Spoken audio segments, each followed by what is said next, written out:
Pope ফ্রান্সিসের অন্ত্যেষ্টিক্রিয়ায় যোগ দিয়েছেন doctor Yunus সহ বিশ্ব নেতারা। রোমান ক্যাথলিক ধর্মগুরু পোপ ফ্রান্সিসের অন্ত্যেষ্টিক্রিয়ায় বাংলাদেশের অন্তর্বর্তীকালীন সরকারের প্রধান উপদেষ্টা অধ্যাপক ডক্টর মোহাম্মদ ইউনূস ছাড়াও উপস্থিত রয়েছেন বিভিন্ন দেশের নেতারা। ইতিমধ্যে শেষকৃত্যে যোগ দিয়েছেন মার্কিন প্রেসিডেন্ট ডোনাল্ড ট্রাম্প এবং তার স্ত্রী মেলানিয়া, ব্রিটেনের প্রধানমন্ত্রী কিয়ের স্টারমার, প্রিন্স উইলিয়াম, ব্রাজিলের president Luiz Inacio Lula da Silva, পোল্যান্ডের প্রেসিডেন্ট আন্দ্রেস দুদা, ইউক্রেনের প্রেসিডেন্ট ভলোদিমির জেলেনস্কি ছাড়াও আরও অনেকে।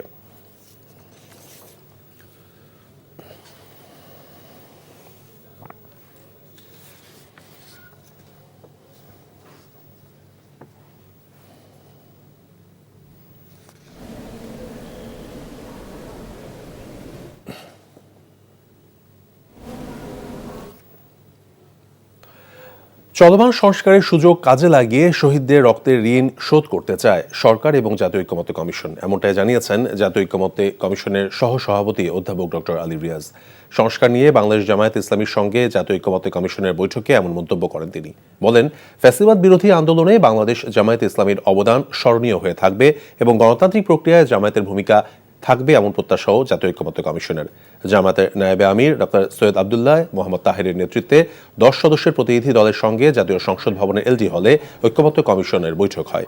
এ সময় 24-এর গণঅভ্যুত্থানে যে নতুন বাংলাদেশের সৃষ্টি হয়েছে তা যেন ব্যর্থ না হয় সেজন্য সবাইকে ঐক্যবদ্ধ থাকার আহ্বান জানিয়ে আবদুল্লাহ মোহাম্মদ তাহের বলেছেন, জাতি এক নতুন বাংলাদেশ চায়। 54 বছরের বাংলাদেশের ব্যাপারে অনেকের মধ্যেই হতাশা রয়েছে। এ লক্ষ্যে জামায়াতে ইসলামী বাংলাদেশ একটি সুষ্ঠু, নিরপেক্ষ এবং স্বচ্ছ নির্বাচন প্রত্যাশা করে।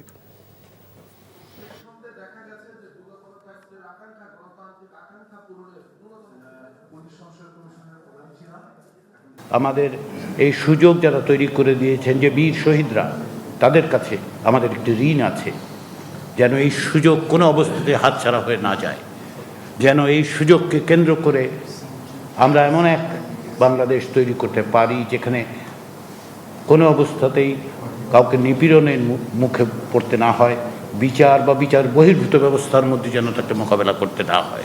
এই যে পরিবর্তন এবার হয়েছে বা যেটাকে আমরা সুযোগ বলছি, অপরচুনিটি বলছি, এটা যেন অতীতের মতোই আবার হারিয়ে না যায় এবং সেই জন্যেই আমাদেরকে অনেক বেশি সাবধান হতে হবে, প্রয়োজনে কিছুটা খানিকটা কঠোর হতে হবে এবং প্রয়োজনে মৌলিক বিষয়গুলোকে পরিবর্তনের জন্য, সংশোধনের জন্য সেইভাবেই ভূমিকা পালন করতে হবে।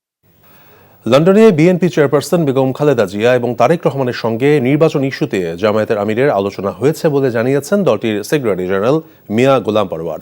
একই সঙ্গে তিনি বলেছেন, প্রধান উপদেষ্টার প্রতিশ্রুত সময়ের মধ্যেই জাতীয় নির্বাচন চায় জামায়াত। 26 জুলাইয়ের মধ্যে মৌলিক সব সংস্কার সম্ভব বলেও মনে করেন তিনি। এনটিভির সঙ্গে একান্ত সাক্ষাৎকারে এসব কথা জানান জামায়াতের সেক্রেটারি জেনারেল।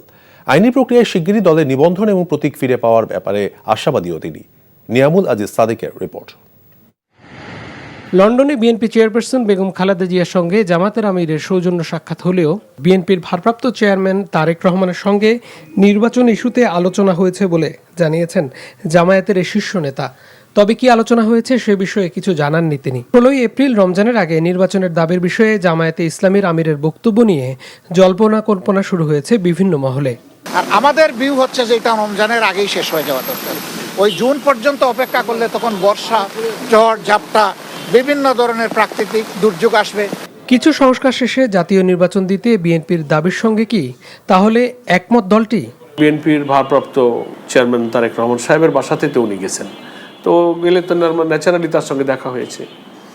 তো সময় কাটালে আপনি যদি আমির জামাত বলেছেন মিট দ্য প্রেসে, আপনি দুজন যদি একসাথে চা খান, তো শুধু তো চা খাওয়া হয় না, অনেক গল্পও তো হয়। এরকম কিছু গল্প টল্প তো দেশের পরিস্থিতি, রাজনীতি, নির্বাচন, এসব কথাবার্তা হয়েছে।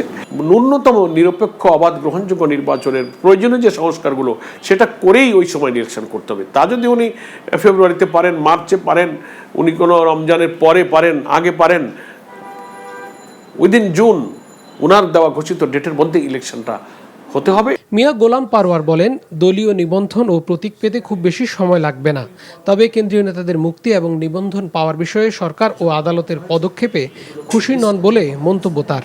সরকার পরিবর্তন হয়েছে, সরকার বলেছে পলিটিক্যাল সব মামলাগুলো থেকে রিলিফ পাবে, তো হয়তো সরকার খুব নিজস্ব গতিতে আগাবে। কিন্তু আমরা যখনই টের পেলাম যে না, বিলম্ব হয়ে যাচ্ছে, 2-1 মাস গেলে আমরা তখন কোর্টে আমরা মুভ করেছি। সামনে নির্বাচন, আমাদের দলের নিবন্ধন তো খুব গুরুত্বপূর্ণ, এ ব্যাপারে আদালতের সহযোগিতা আমরা চেয়েছি। আর হয়তো একটা কি দুইটা শুনানি হলে হয়তো ইনশাল্লাহ নিবন্ধনের মামলাটা ইনশাল্লাহ নিষ্পত্তি হবে। সেক্রেটারি জেনারেল বলেন, মৌলিক এবং গুরুত্বপূর্ণ সংস্কার জুনের আগেই করা সম্ভব দলগুলোর সঙ্গে বারবার আলোচনার মাধ্যমে। Niamul Aziz Sadik, NTV news, Dhaka. নির্বাচন নিয়ে দ্বিধাদ্বন্দ্বের অবসান চায় জনগণ। ডিসেম্বর টু জুন 9 দ্রুত নির্বাচনের রোডম্যাপ ঘোষণার দাবি জানিয়েছেন বিএনপির সিনিয়র যুগ্ম মহাসচিব রিজভী আহমেদ। জাতীয় প্রেস ক্লাবের ফ্যাসিবাদের মিথ্যা মামলায় 60 লাখ আসামি মুক্তি কত দূর শীর্ষক আলোচনা সভায় এসব কথা বলেন তিনি। বলেন, কিছু উপদেষ্টাদের বিরুদ্ধে ভয়াবহ দুর্নীতির অভিযোগ উঠেছে, যা 24-এর গণঅভ্যুত্থানকে কলঙ্কিত করছে। দুর্নীতি এবং পাচারের টাকা দিয়ে দেশে অনবরত অস্থিরতা তৈরির চেষ্টা করছে পতিত ফ্যাসিস্ট শেখ হাসিনা বলেও মন্তব্য করেন রুহুল কবির রিজভী। এ সময় তিনি ফ্যাসিবাদের দোসর এবং ফ্যাসিবাদকে যারা প্রলম্বিত করেছে তাদের সবার দ্রুত বিচারের দাবি জানান। ফ্যাসিবাদের আমলে দায়ের করা সব মামলা প্রত্যাহারের দাবিও জানান রিজভী আহমেদ। জনগণের প্রত্যাশা, এটাই জনগণ কাম্য করে, সেই জন্যই কেন এই দ্বিধা দ্বন্দ্বের মধ্যে দোলাচ্ছেন মানুষের হৃদয়কে। পেন্ডুলামের মধ্যে ডিসেম্বর না জুন, এর মধ্যে দোল খাচ্ছে কেন? এটা সুস্পষ্ট করুন, এটা কথা বলতেই পারে। আর আমরা যেটা বলতে চাই যে 60 লক্ষ মামলা, আমি জানি না যে আমাদের মামলা প্রত্যাহার হয়েছে কিনা। প্রায় উকিল খবর দেয় কালকে কিন্তু আসবেন, আজকে একটা মামলা উঠতে পারে। কেন আজকে আমাদেরকে দিনের পর দিন, মাসের পর মাস কোর্টের বারান্দায় আমাদেরকে লেফট রাইট করতে হয়েছে, আমাদেরকে কুইক মার্চ করে ওখানে হাঁটাহাঁটি করতে হচ্ছে। মার্কেন্টাইল ব্যাংক অর্থনীতির খবর। এবছর 24 এপ্রিল পর্যন্ত সারা দেশে 139 বার লোডশেডিং হয়েছে বলে জানিয়েছেন বিদ্যুৎ ও জ্বালানি উপদেষ্টা ফজলুল কবির খান। এ সময়ের মধ্যে লোডশেডিং ভয়াবহ আকার ধারণ করেনি দাবি করে বিদ্যুৎ ও জ্বালানি উপদেষ্টা বলেন, বিদ্যুৎ খাতের মূল সমস্যা শোষণমূলক ট্যারিফ। অতিরিক্ত ট্যারিফ কমিয়ে আনা যায় কিনা তা নিয়ে আলোচনা চলছে বলেও জানান ফজলুল কবির খান। বিদ্যুৎ ভবনে জ্বালানি সংকট এবং উত্তরণের উপায় নিয়ে আলোচনা সভায় উপদেষ্টা বলেছেন, গ্যাসের সিস্টেম লস আগামী জুনের মধ্যে 50% নিচে আসবে। গ্যাসের উৎপাদন না থাকায় এলএনজি আমদানি বৃদ্ধি করা হয়েছে। গ্যাসের দাম বৃদ্ধির কারণে বিনিয়োগ বন্ধ হবে না বলেও দাবি করেন বিদ্যুৎ ও জ্বালানি উপদেষ্টা।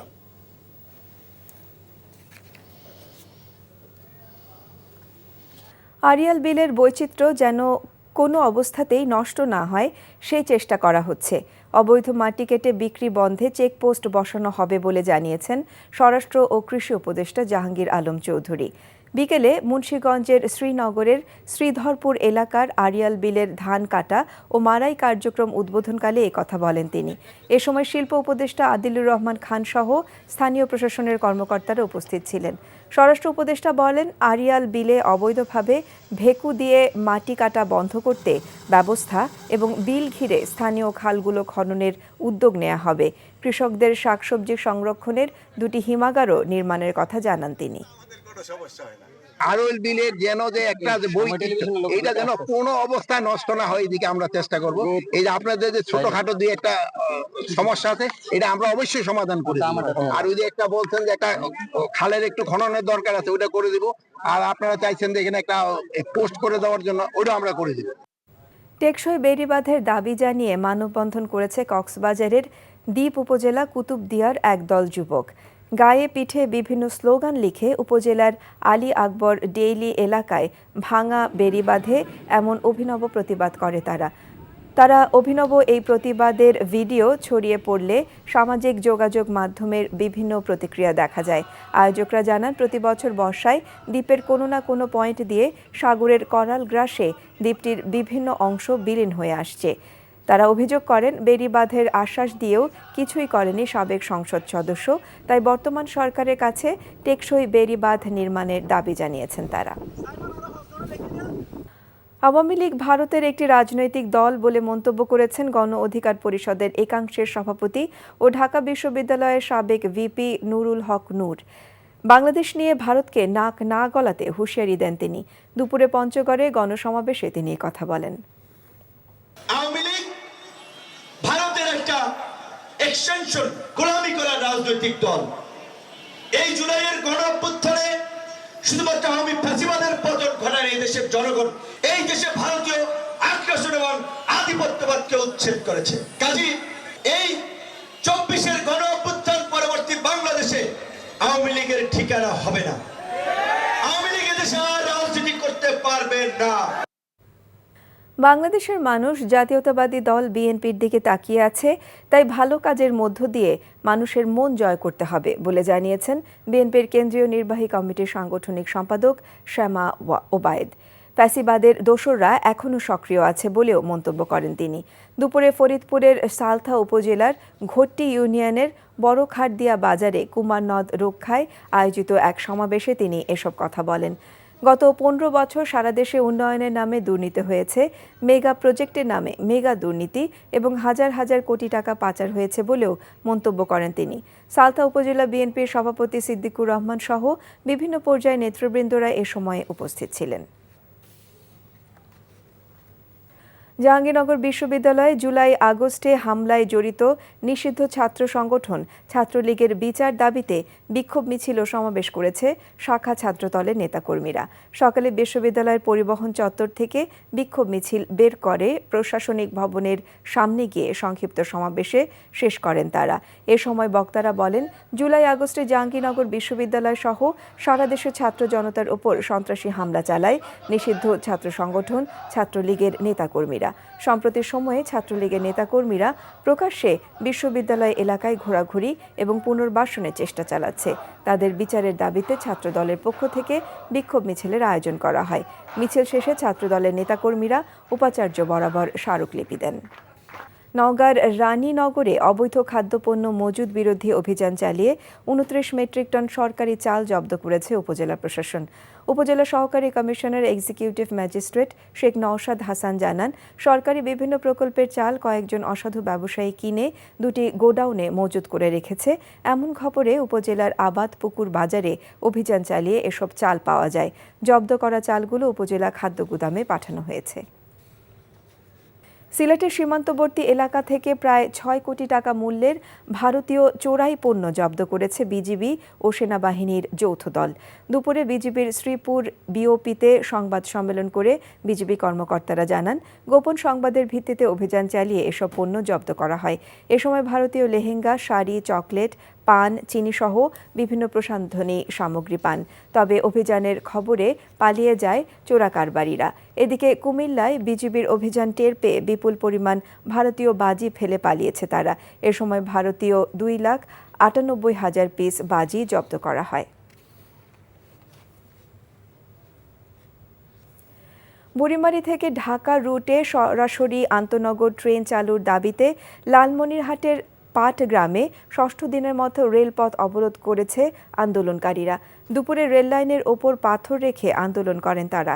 এ সময় দাবি আদায়ে রোববার সকাল থেকে লালমনিরহাট বুড়িমারি মহাসড়কের পাটগ্রাম ও হাতিবান্ধায় পৃথকভাবে অনির্দিষ্টকালের জন্য মহাসড়ক অবরোধের ঘোষণা দেওয়া হয়। 6 দিন ধরে রেলপথ অবরোধের কারণে লালমনিরহাট বুড়িমারি রুটে চলাচলকারী 4 জোড়া যাত্রীবাহী ট্রেন চলাচল বন্ধ রয়েছে। এতে জেলা শহরের সাথে আদিতমারি, কালীগঞ্জ, হাতিবান্ধা ও পাটগ্রাম উপজেলার রেল যোগাযোগ বিচ্ছিন্ন হয়ে পড়েছে। ফলে দুর্ভোগে পড়েছে সাধারণ মানুষ। হবিগঞ্জে বিএনপির ভারপ্রাপ্ত চেয়ারম্যান তারেক রহমানের পক্ষ থেকে গণ অভ্যুত্থানে পুলিশের গুলিতে নিহত সাইদুর রহমান ও ইয়ামিন হাসানকে উপহার প্রদান করা হয়েছে। শহরে শায়েস্তানগরের দলীয় কার্যালয়ে পৌর বিএনপির আয়োজনে এসব উপহার বিতরণ করেন কেন্দ্রীয় বিএনপির স্বাস্থ্য বিষয়ক সম্পাদক সহযোগী অধ্যাপক ডাক্তার মোহাম্মদ রফিকুল ইসলাম। অনুষ্ঠানে সভাপতিত্ব করেন হবিগঞ্জ পৌরসভার সাবেক মেয়র ও কেন্দ্রীয় বিএনপির সাংগঠনিক সম্পাদক আলহাজ জি.কে. গৌস। তরুণ সমাজকে ক্রীড়াক্ষেত্রে উদ্বুদ্ধের পাশাপাশি মাদক থেকে দূরে রাখতে ও স্বাস্থ্য সুরক্ষার জন্য সচেতন করতে বান্দরবানে অনুষ্ঠিত হয়েছে হিল ম্যারাথন। ভোরে জেলার স্থানীয় রাজার মাঠ থেকে এই দৌড় প্রতিযোগিতা শুরু হয়। জেলা ক্রীড়া উন্নয়ন ফোরাম এবং হিল রানার্সের উদ্যোগে আয়োজিত 21 কিলোমিটার দীর্ঘ হাফ ম্যারাথনে দেশি বিদেশি নারী পুরুষ সহ 3 শতাধিক দৌড়বিদ অংশ নেন। 1 ঘন্টা 22 মিনিটে ম্যারাথন শেষ করে চ্যাম্পিয়ন হন মৌলভীবাজার জেলার আশরাফুল ইসলাম। এছাড়াও 3টি ক্যাটাগরিতে প্রথম 20 জন বিজয়ীকে পুরস্কৃত করা হয়। তরুণদের ক্রীড়ামুখী করতে প্রতি বছর এ ধরনের আয়োজন করতে চান আয়োজকরা। উপদেষ্টা পরিষদ থেকে পদত্যাগ ও নতুন রাজনৈতিক দল এনসিপিতে যোগদানের বিষয়ে এখনও কোনো সিদ্ধান্ত নেননি যুব ও ক্রীড়া মন্ত্রণালয়ের উপদেষ্টা আসিফ মাহমুদ সজীব ভূঁইয়া। রাজধানীর শেরেবাংলা কৃষি বিশ্ববিদ্যালয়ের উপাচার্যের সভাকক্ষে প্রশ্নের জবাবে তিনি আরও জানান, ব্যক্তিগত সম্পদে তথ্য প্রকাশের প্রস্তুতি আছে তার। নূর হোসেনের রিপোর্ট।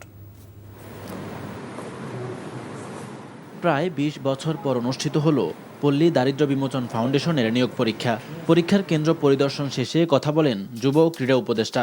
জানান, এতদিন ক্ষমতাসীনদের তালিকা থেকে নিয়োগ দিত ফাউন্ডেশন।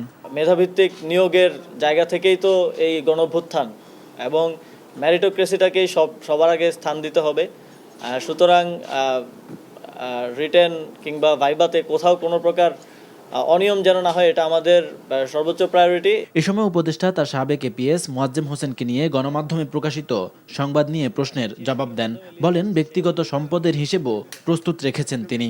নিউজটা কতটুকু ক্রেডিবল, এই কোশ্চেনটা আমার আপনাদের কাছে থাকবে, কারণ সেখানে কোনো সোর্স নেই, ব্যক্তি সাক্ষ্য নেই, কোনো ক্রেডিবল নেই। সেখানে জানা গেছে বলা আছে মনে হয় 7-8 বার জানা গেছে এবং সেটা ফলো করে প্রচার করা হয়েছে।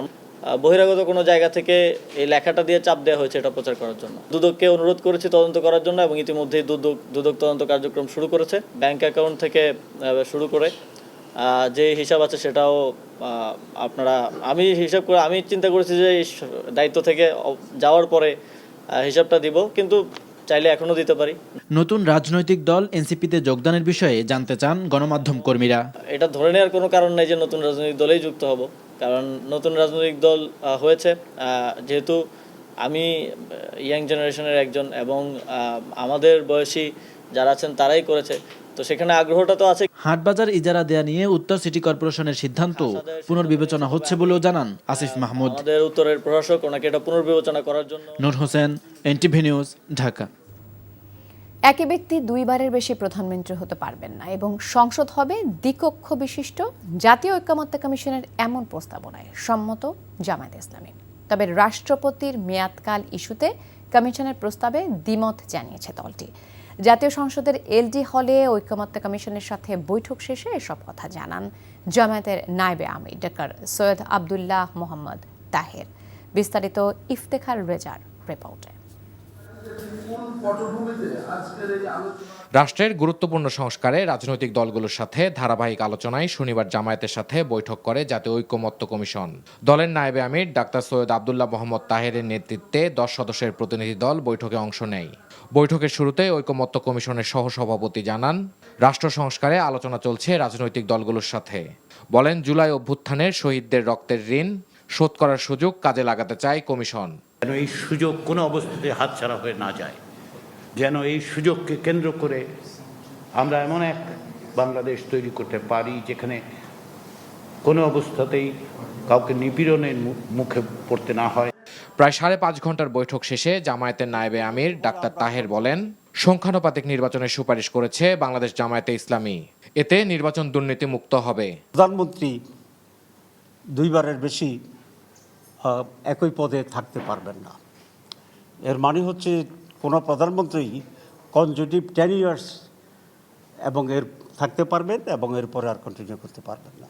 আর্টিকেল 70 যেটা আছে সেখানে আমরা কিছু অ্যামেন্ডমেন্ট সহকারে ওনাদের প্রস্তাবনার সাথে আমরা একমত হয়েছি। কমিশনের প্রস্তাব ছিল সংসদের মেয়াদ 4 বছর হবে, প্রেসিডেন্টের মেয়াদ 4 বছর হবে।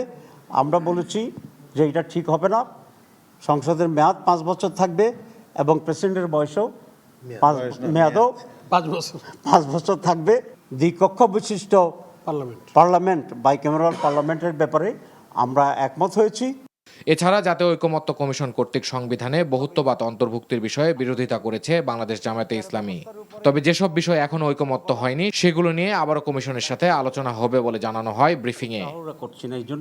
Iftekhar Reza, NTV news, Dhaka.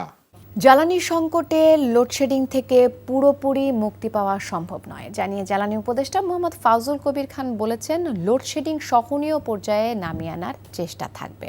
সকালে রাজধানীর বিদ্যুৎ ভবনে সেমিনারে গ্রাম ও শহরে সমান হারে লোডশেডিং করার কথা বলেন তিনি। জ্বালানি বিশেষজ্ঞরা এলএনজি আমদানি হ্রাস করতে গ্যাসের নতুন কূপ অনুসন্ধানে জোর দেন। সেলিম মালিকের রিপোর্ট। দেশে চলমান জ্বালানি সংকটের কারণ এবং উত্তরণের উপায় জানতে এই সেমিনারের আয়োজন করে বিদ্যুৎ ও জ্বালানি খাতের সাংবাদিকদের সংগঠন এফইআরবি। এতে জ্বালানি বিশেষজ্ঞরা জানান, ভুল নীতিতে চলছে দেশের জ্বালানি খাত। সংকট সমাধানে গ্যাস উত্তোলনের কাজ 3 গুণ বাড়াতে হবে। গ্যাস উন্নয়নের তহবিলের টাকা ব্যয় হয় না। 2022 সালের স্ট্যাটিস্টিকে দেখা গেল যে 65% টাকা গ্যাস উন্নয়নের তহবিলে ব্যয় হয়নি। 35% ব্যয় হয়েছে বিদেশি কোম্পানির বিল দিতে। 3 থেকে 5 বছর মেয়াদী একটি আপনার আর্থিক রিকভারি প্ল্যান, অর্থনীতি একটি রিকভারি প্ল্যান আপনারা গ্রহণ করুন। অনুষ্ঠানে জ্বালানি উপদেষ্টা জানান, লোডশেডিংয়ের হার কমলেও এ থেকে সহসাই পুরোপুরি মুক্তি মিলবে না। উৎপাদন ছিল 16,365 মেগাওয়াট, তার মধ্যে লোডশেডিং হচ্ছে 139 মেগাওয়াট। তো এখন সবাই বলছে যে লোডশেডিংয়ে ভয়াবহ অবস্থা হয়ে গেছে।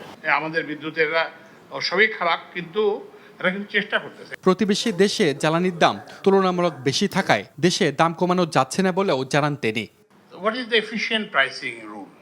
Price is equal to marginal cost. যে আপনি মার্জিনে যে সর্বশেষ যে উৎপাদন ব্যয় কিংবা যে আমদানি ব্যয়, সেটাই আপনার। উপদেষ্টা বলেন, সঞ্চালন লাইনে লিকেজ মেরামত করায় আগামী জুনের মধ্যে সিস্টেম লস 50% পর্যন্ত কমে আসবে। Salim Malik, NTV news, Dhaka. Gaza Israeli গণহত্যার প্রতিবাদে রাজধানীর জাতীয় প্রেস ক্লাব এলাকায় সমাবেশ করেছে সুন্নি আন্দোলনে যুক্ত সংগঠন আধিপত্যবাদ বিরোধী মুসলিম ঐক্য মঞ্চ। এ সময় প্রেস ক্লাবের আশপাশের সড়কগুলোতে যান চলাচল বন্ধ হয়ে যায়। সমাবেশে বক্তারা বলেন, ইসরায়েলের আধিপত্য এখন আর শুধুমাত্র মধ্যপ্রাচ্যে সীমাবদ্ধ নয়, দক্ষিণ এশিয়াতেও এর প্রভাব বিস্তারের চেষ্টা চলছে। ভারতের মোদি সরকার দক্ষিণ এশিয়ায় ইসরায়েলি ধাঁচের আধিপত্যবাদ প্রতিষ্ঠার লক্ষ্যে কাজ করছে। এর অংশ হিসেবে সম্প্রতি ভারতের লোকসভায় মুসলিম বিরোধী ও অসাংবিধানিক ওয়াকফ বিল পাশ হয়েছে। একে ন্যাক্কারজনক আখ্যা দিয়ে তীব্র নিন্দা জানান তারা। বলেন, পতিত স্বৈরাচার সরকার রোহিঙ্গা সংকট নিয়ে ব্যবসা করেছে, কোনো বাস্তবসম্মত সমাধান করেনি। যান্ত্রিক ত্রুটির কারণে মেট্রো রেল চলাচল 2 ঘন্টা বন্ধ থাকার পর আবার চালু হয়েছে। বিকেল 5:10 হঠাৎ মেট্রো চলাচল বন্ধ হয়ে যায়। বিভিন্ন স্টেশনের কাউন্টারে দেখা যায় নেটওয়ার্ক সমস্যার কারণে টিকিট কাউন্টার বন্ধ আছে। স্টেশন থেকে কোনো যাত্রী বেরও হতে পারছেন না।